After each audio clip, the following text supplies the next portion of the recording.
எத்தியோப்பியால பழங்குடியினரை பாக்குறது அவ்வளவு கஷ்டமா? அதனால பட்ஜெட் டிராவல் பண்ண முடியுமா? அந்த ஊர் பேரு, அந்த ஊருக்கு எப்படி போறது, அது மட்டும் கேட்டுக்கிட்டு ஒரு 3 நாள் சேலஞ்சா எடுத்துட்டு நான் கிளம்புனேன். நிறைய இடங்கள்ல செக்யூரிட்டி செக் இருக்கும். செக்யூரிட்டி செக்னா சாதாரணமா இல்ல. வண்டி பிரேக் டவுன் ஆயிடுச்சு. இதுக்கு முன்னாடி நான் எத்தியோப்பியாவை அப்படி நான் பார்த்ததே இல்ல. இந்த ஊரு தான் எத்தியோப்பியா பழங்குடியினரோட வாழிடம். கொஞ்சம் பயம் இருந்தது. அவங்க பின்னாடி போகலாமா போக கூடாதா அப்படின்னு சொல்லிட்டு நான் வீடியோஸ் போட்டோஸ் எதுவுமே எடுக்கல. பயம். எத்தியோப்பியா எத்தியோப்பியா மட்டும் இல்ல, ஆப்பிரிக்கானாலே நிறைய பேருக்கு அங்க இருக்க பழங்குடியினரை பார்க்கணும் அப்படின்னு தான் விருப்பம் இருக்கும். நம்ம நாட்டுல பழங்குடியினர் எப்படி இருப்பாங்க, எங்க இருப்பாங்க அப்படிங்கறதெல்லாம் நான் நம்ம சினிமா படங்கள் பார்த்துதான் தெரிஞ்சுக்கிட்டேன். ஆனா எத்தியோப்பியால பழங்குடியினரோட புகைப்படங்கள் நிறைய இடங்கள்ல பார்க்க முடியும். Hotel, restaurants, car, van, auto அப்படின்னு நிறைய இடங்கள்ல அவங்களோட போட்டோஸ் வச்சிருப்பாங்க. அதனால எத்தியோப்பியர்களுக்கு அங்க இருக்க பழங்குடியினர் முகங்கள் தெரிஞ்ச முகங்களாவே இருக்கும். அந்த பிக்சர்ஸ் பார்க்கும் போதெல்லாம் எப்படியாவது எத்தியோப்பியால ஒரு பழங்குடியினரையாவது பாத்துறணும் அப்படின்னு சொல்லிட்டு ரொம்ப நாள் யோசிச்சிட்டே இருந்திருக்கேன். அது ரொம்ப நாள் சாத்தியமாகாமையே இருந்தது. ஏன் எத்தியோப்பியால பழங்குடியினரை பாக்குறது அவ்வளவு கஷ்டமா அப்படின்னா, அந்த அளவுக்கு கஷ்டம் இல்ல. ஏன்னா எத்தியோப்பியால நிறைய டூர் ஏஜென்சிஸ் இருக்காங்க.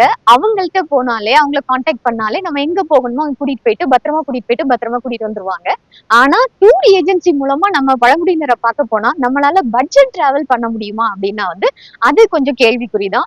ஏன்னா நான் எத்தியோப்பியாலே இருந்ததுனால அவங்க கொஞ்சம் அமௌண்ட் அதிகமாவே டிமாண்ட் பண்றாங்களோ அப்படின்னு எனக்கு தோணுச்சு. அப்ப டூர் ஏஜென்சி இல்லாம தனியா பழங்குடியினரை பார்க்க முடியாதா அப்படின்னா பார்க்க முடியும். ஆனா அது கொஞ்சம் ரிஸ்க் தான். பரவாயில்லையே, ரிஸ்க் எடுக்கலாமே அப்படின்னு சொல்லிட்டு விசாரிச்சப்போ எனக்கு தெரிஞ்சவங்க சொன்னது என்னன்னா, நீங்க ஒரு ஊருக்கு போங்க, அங்க போனாலே உங்களால பழங்குடியினரை பார்க்க முடியும் அப்படின்னு சொன்னாங்க. அந்த ஊர் பேரு, அந்த ஊருக்கு எப்படி போறது, அது மட்டும் கேட்டுக்கிட்டு ஒரு 3 நாள் ஒரே ஒரு பழங்குடியினரை பார்த்துட்டு வந்துடலாம் அப்படின்னு சொல்லிட்டு ஒரு 3 நாள் பிளான் பண்ணி 2 வாரமா எத்தியோப்பியால சில இடங்கள் எல்லாமே பார்த்துக்கிட்டு இருந்தேன்.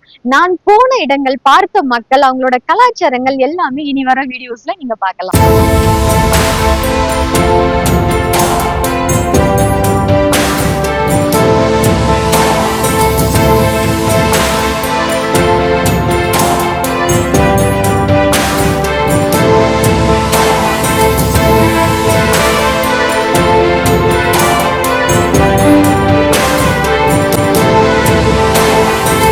ஒரு நாள் காலையில என்னோட ஜேர்னி நான் ஆரம்பிச்சேன். நான் போக வேண்டிய இடம், நான் இருந்த ஸ்டேட்டுக்கு பக்கத்து ஸ்டேட்ல இருக்க ஒரு சின்ன டவுன். நான் பப்ளிக் டிரான்ஸ்போர்ட் மூலமா தான் போகணும் அப்படின்னு சொல்லி ஆசைப்பட்டேன். ஏன்னா நிறைய இடங்கள் போறப்ப நம்ம பார்க்கலாம், நிறைய எக்ஸ்ப்ளோர் பண்ணலாம் அப்படிங்கிறதுக்காக பப்ளிக் டிரான்ஸ்போர்ட் தான் நான் சூஸ் பண்ணேன். இங்க எத்தியோப்பியால பஸ் ஃபெசிலிட்டிஸ் அவ்வளோ அதிகமா இருக்காது. ஆனா வேன் இருக்கும். நம்ம ஊர்ல மாருதி ஆம்னி வேன் மாதிரி எத்தியோப்பியால டொயோட்டால ஒரு வேன் மாதிரி இருக்கும். ஸோ பப்ளிக் டிரான்ஸ்போர்ட்ல போகலாம் அப்படின்னு நான் டிசைட் பண்ணதுக்கு அப்புறமா நான் எனக்கு தெரிஞ்சவங்க கிட்ட விசாரிக்கும் போது அவங்க சொன்னது, நீங்க கண்டிப்பா ஒரு நாள்ல அந்த ஊருக்கு போகவே முடியாது.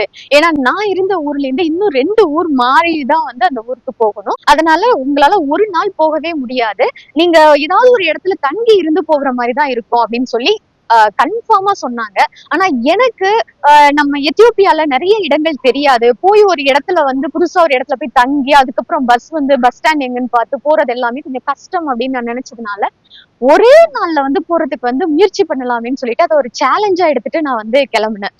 ஏன் எனக்கு தெரிஞ்சவங்க நான் போக வேண்டிய இடத்துக்கு ஒரு நாளைக்குள்ள போக முடியாது அப்படின்னு சொன்னாங்கன்னா, நான் போக வேண்டிய இடத்துக்கு நிறைய மக்கள் போக மாட்டாங்க. அதனால அங்க பஸ் ஃபெசிலிட்டிஸ் இருக்காது, வேன்லாம் உங்களுக்கு கிடைக்காது அப்படின்னு சொன்னாங்க. இன்னொன்னு எத்தியோப்பியால நிறைய இடங்கள்ல செக்யூரிட்டி செக் இருக்கும். செக்யூரிட்டி செக்னா சாதாரணமா இல்ல. நம்ம வண்டியில போயிட்டு இருக்கும் போதே போலீஸ் ஒரு இடத்துல ஸ்டாப் பண்ணுவாங்க. நம்ம எல்லாம் இறங்கி தனியா போய் ஒரு இடத்துல போய் நின்றணும். அதுக்கப்புறம் அவங்க நம்மளெல்லாம் செக் பண்ணிட்டு அப்புறம் வேனையும் செக் பண்ணி நம்ம பேக்ஸ் எல்லாம் ஓபன் பண்ணி என்ன வச்சிருக்கோம் அப்படின்றது பாப்பாங்க. இது ஒவ்வொரு நேரத்துக்கும் டைம் வித்தியாசப்படும். சில நேரங்கள் ஏதாவது ஒரு பிரச்சனைனா அதிக நேரம் ஆகும் அந்த இடத்துல. சோ இது மாதிரி ஒவ்வொரு இடத்துலயும், அதாவது ஒரு ஊர்ல இருந்து இன்னொரு ஊருக்கு போறதுக்குள்ள ஒரு 3-4 தடவையாவது செக் பண்ணுவாங்க. அதே மாதிரி ஒரு ஊரை நம்ம ரீச் பண்றதுக்கு முன்னாடி அந்த பார்டர்லயும் நம்மள கம்ப்ளீட்டா செக் பண்ணி தான் அனுப்புவாங்க. இது ரொம்ப நேரம் எடுக்கும். இவ்வளவு நேரம் தான் எடுக்கும் அப்படிங்கறதே நம்ம சொல்ல முடியாது. அதனால ஒரே நாள்ல நான் நினைச்ச இடத்துக்கு போறது அப்படிங்கிறது எனக்கு ஒரு பெரிய சேலஞ்சா தான் இருந்தது. இதையெல்லாம் யோசிச்சுட்டு நான் வந்து என்னோட டிராவல் ஸ்டார்ட் பண்ணேன். கிட்டத்தட்ட ஒரு 6 மணி 6:30 மணி இருக்கும்னு நினைக்கிறேன். அந்த சமயத்துல போய் வேன் இருக்கா அப்படின்னு வந்து பார்த்துட்டு, வேன்ல வந்து 3 பேர் உட்கார்ற இடத்துல வந்து 5 பேர் உட்கார்ந்துருப்பாங்க. அதனால டிரைவருக்கு பக்கத்துல உட்கார்ந்தோம்னா கொஞ்சம் கம்ஃபர்டபிளா இருக்குமே, கன்வீனியன்ட்டா இருக்குமே அப்படிங்கிறதுக்காக அங்க உட்கார்ந்திருந்தவங்கள வந்து ரெக்வெஸ்ட் பண்ணா அவங்க கொஞ்சம் பின்னாடி போயிட்டாங்க. அதுக்கப்புறம் நான் வந்து உட்கார்ந்து ட்ரெயினோட டிராவல் வந்து நான் ஆரம்பிச்சிட்டேன். வேன்ல ஏறி டிராவல் பண்ணேன். ஒரு 100-150 கிலோமீட்டர் வந்து நான் டிராவல் பண்ணி போகணும். போய் முதல் ஊரை வந்து நான் வந்து சேர்றதுக்கு. அந்த ஊர் வந்து நான் ஒரு 2-3 தடவை அந்த ஊருக்கு போயிருக்கிறதுனால எனக்கு கொஞ்சம் பயம் இல்லை. நான் போகும்போதே வந்து இடங்கள் எல்லாம் பார்த்து ரசிச்சுக்கிட்டே தான் வந்து போயிட்டே இருந்தேன். வேன்ல ஏறி உட்காந்தா மக்கள் எல்லாருமே சில பேர்லாம் நம்ம கிட்ட பேச முயற்சி பண்ணுவாங்க. இதற்கு முன்னாடி உள்ள வீடியோல வந்து நம்ம பார்த்த மாதிரி சில பேருக்கு ஹிந்தி தெரிஞ்சிருக்கும். ஹிந்தி வார்த்தைகள் வந்து சொல்லி நம்ம எல்லாம் கூப்பிடுவாங்க. அது மாதிரி எல்லாம் இருந்தது. சில பேர் முடி பிடிச்சு இழுப்பாங்க. இந்த அனுபவத்தோட நான் வந்து டிராவல் பண்ணி போயிட்டே இருந்தேன். அந்த ஊர் வந்து நான் ஒரு 2 மணி நேரத்துல வந்து சேர்ந்துட்டேன். அந்த ஊர்ல இருந்து இப்ப நான் வந்து அடுத்த ஊருக்கு வந்து போகணும். அதுக்கு வந்து வேன் வந்து நான் தேட ஆரம்பிச்சிட்டேன். பஸ் ஸ்டாண்ட் போய் இறங்கணும்னு. ஏன்னா இங்க நான் ஏற்கனவே சொன்ன மாதிரி இங்க எல்லா நேரங்களும் வேன் வந்து நம்மளுக்கு கிடைக்காது. அதனால நான் அந்த இடத்துல என்ன சாப்பிடணும் எதுவுமே வந்து யோசிக்காம உடனே வந்து வேற வேன் புடிச்சு நான் வந்து கிளம்பிட்டேன். என்னோட ஜேர்னி ஸ்டார்ட் பண்ணிட்டேன். ஆனா ஏறி உட்கார்ந்ததுக்கு அப்புறம் கொஞ்சம் பயம் இருந்தது. ஏன்னா அந்த ஊருக்கு வந்து நான் இது வரைக்கும் போனதே கிடையாது. போற வழி எல்லாமே வந்து மக்கள் எல்லாம் பாக்குறது எல்லாமே கொஞ்சம் வந்து பயமுறுத்துற மாதிரி தான் இருந்தது. நல்ல மக்கள், ஆனா நமக்கு வந்து அவங்க புதுசா தெரியறதுனால ஒரு மாதிரியே வந்து பயந்துகிட்டே வந்து இடங்களை வந்து பார்த்துக்கிட்டே வந்து போயிட்டே இருந்தேன். ஒரு வழியா என்னோட ஊர்ல இருந்து இப்ப 2 ஊர் வந்து நான் கடந்து வந்துட்டேன். 2வது ஊரையும் வந்து நான் சேர்ந்துட்டேன். இந்த ஊர்ல வந்து கொஞ்சம் பசி இருந்தது. இந்த ஊருக்கு வந்தோடனே கொஞ்சம் பசி இருந்தது. சாப்பிடலாமா அப்படின்னு பார்த்தா கொஞ்சம் பயமா இருந்தது. நம்ம வந்து பஸ் கிடைக்குமோ கிடைக்காதோ, ஏன்னா நமக்கு டைம் இல்ல. ஈவினிங் குள்ள ரீச் ஆகணும். கிட்டத்தட்ட மதியத்துக்கு மேல வந்து ஆயிடுச்சு. ஈவினிங் குள்ள ரீச் ஆகணும், இருட்டுறதுக்குள்ள ரீச் ஆகணும் அப்படிங்கிறதுக்காக உடனே போயிட்டு வேன் இருந்தது, போய் ஏறி உட்காந்துட்டோம். வேன் உடனே கிடைச்சிருச்சு. எல்லாருமே வந்து கிடைக்காது கிடைக்காதுன்னு சொன்னாங்க. உடனே கிடைச்சிருச்சு அப்படின்னு சொல்லிட்டு ரொம்ப சந்தோஷப்பட்டு ஏறி உட்காந்தேன். ஆனா வந்து எடுக்கவே இல்லை வேணா. ஏன்னா மக்கள் வந்து அதுல யாருமே வந்து ஏறல. ஒரு ஆளு 2 ஆளு அப்படி மெல்ல மெல்லதான் வந்துட்டு இருந்தாங்க. ஆள் சேராததுனால அந்த வேனை எடுக்காம கிட்டத்தட்ட 1 மணி நேரம் 2 மணி நேரம் டைம் ஆயிட்டே இருக்குது. அவங்க வந்து வண்டியை எடுக்கவே இல்லை. அந்த சமயத்துலதான் சரி வெளியில வந்து போய் சாப்பிட முடியாதுங்கிறதுக்காக பக்கத்துல அந்த பஸ் ஸ்டாண்ட்லயே பார்த்தா எத்தியோப்பியால எங்க போனாலும் வாழைப்பழம் கிடைக்கும். அந்த வாழைப்பழம் வாங்கி சாப்பிட்டுட்டு வந்து மறுபடியும் இந்த வேன்ல வந்து ஏறி உட்காந்தா ரொம்ப நேரம் கழிச்சு ஒரு வழியா வந்து வேன் வந்து ஸ்டார்ட் பண்ணாங்க. போயிட்டே இருந்தது. அப்பாடா கிளம்பிட்டோம். எவ்வளவு நேரம் ஆகும்னு கேட்டோம். கிட்டத்தட்ட 4 மணி நேரத்துக்கிட்ட ஆகும், நம்ம போய் சேர்ந்துடலாம் ஈவினிங்குள்ளன்னு சொன்னாங்க. சந்தோஷமா போயிட்டு இருந்தேன். ஆனா போயிட்டு இருக்கும் போதே வந்து வண்டி வந்து பிரேக் டவுன் ஆயிடுச்சு. ஒரு இடத்துல வந்து நிப்பாட்டிட்டாங்க. சுத்தி முத்தி பார்த்தா எல்லாமே வந்து காடு. அங்க மக்கள் யாருமே இல்ல. இந்த வண்டியில போறவங்க மட்டும்தான் இருக்காங்க. அந்த வேன்ல இருக்கவங்க தான் இருக்காங்க. இறங்கி நின்னு கொஞ்சம் பயந்து அந்த இடத்துல என்ன ஆகும், இந்த வண்டி எடுப்பாங்களா எடுக்க மாட்டாங்களா அப்படின்னு தெரியாது. ஏன்னா நிறைய தடவை நான் கேள்விப்பட்டிருக்கேன். இது மாதிரி பிரேக் டவுன் ஆயிட்டு சரி பண்ண முடியல அப்படின்னா அந்த இடத்துலயே கார்க்குள்ளேயே அந்த வேன்குள்ளேயே வந்து தூங்க வச்சிருவாங்க. மறுநாள் வந்து சரி பண்ணிட்டு கிளம்புவாங்கன்னு எல்லாம் கேள்விப்பட்டிருக்கேன். எனக்கு அது வந்து ஒரு ஒரு மாதிரி ஷாக்காவே இருந்தது. என்ன நடக்குமோ அப்படின்னு தெரியாம வெயிட் பண்ணிட்டே இருந்த ஒரு சமயத்துல வந்து சரி பண்ணி கிளம்பலாம் அப்படின்னு சொன்னாங்க. அப்பாடா அப்படின்னு சொல்லிட்டு ஏறி உக்காந்ததுதான். அப்புறம் டிராவல் வந்து ஸ்டார்ட் ஆனிச்சு. போயிட்டே இருந்தோம். போற இடம் எல்லாமே மலை.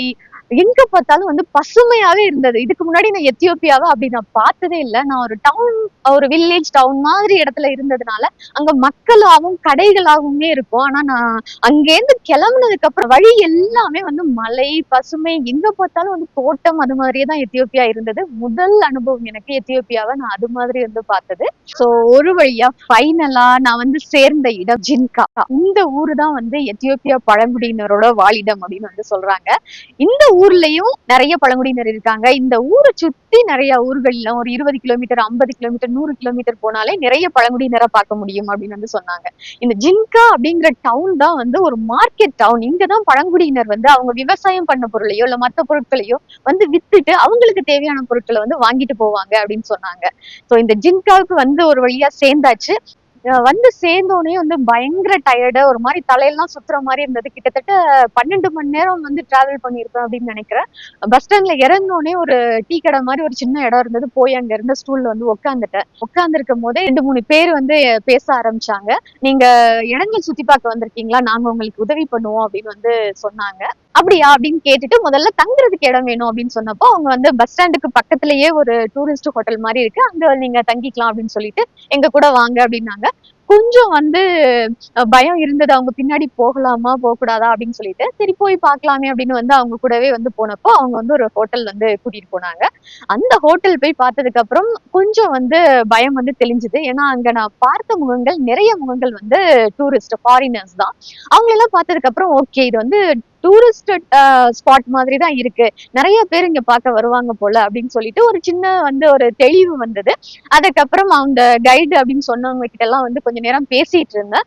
அத ரொம்பவே வந்து அன்னைக்கு டிராவல் வந்து ரொம்பவே வந்து ஒரு மாதிரி இருந்ததுனால நாளைக்கு நம்ம வந்து பேசுவோம் அப்படின்னு சொல்லிட்டு நாளைக்கு நம்ம பிளான் பண்ணிக்கலாம் எந்த இடம் போறது அப்படின்னு சொல்லிட்டு அவங்களுக்கு வந்து தேங்க் பண்ணிட்டு அவங்கள வந்து அனுப்பிச்சு வச்சேன். சோ நான் இவ்வளவு கதைகள் வந்து நான் எப்படி வந்தேன் அப்படிங்கிற கதைகள்லாம் உங்களுக்கு சொன்னேன். ஆனா வந்து வீடியோஸ் நான் வரும்போது வந்து எடுத்த வீடியோஸ் போட்டோஸ் எதுவுமே வந்து நான் வந்து உங்ககிட்ட வந்து நான் காட்டல.